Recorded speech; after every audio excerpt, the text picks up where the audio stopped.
दोस्तों, महात्मा बुद्ध प्रवचन सभा में आकर मौन बैठ गए। शिष्य समुदाय उनके इस मौन के कारण चिंतित हुए कि कहीं वे अस्वस्थ तो नहीं हैं।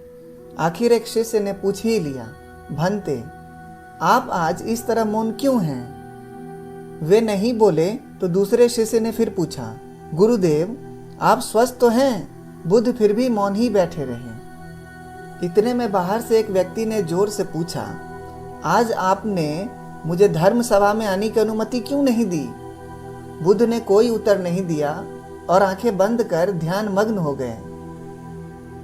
वह बाहर खड़ा व्यक्ति और जोर से बोला, मुझे धर्म सभा में क्यों नहीं आने दिया जा रहा है? धर्म सभा में बैठे बुद्ध के शिष्यों में से एक ने उसका समर्थन करते हुए कहा, भंते, उसे धर्म सभा में आने की अनुमति प्रदान कीजिए। महात्मा बुद्ध ने आंखें खोली और बोले, नहीं, उसे अनुमति नहीं दी जा सकती है क्योंकि वह अछूत है। अछूत? मगर क्यों? सारे शिष्य सुनकर आश्चर्य में पड़ गए कि भंते यह छुआछूत कब से मानने लग गए हैं। महात्मा बुद्ध ने शिष्य समुदाय के मन के भावों को ताड़ते हुए कहा, हाँ, वह अछूत है। वह आज अपनी पत्नी से लड़कर आया है। क्रोध से जीवन की शांति भंग होती है। क्रोधी व्यक्ति मानसिक हिंसा करता है।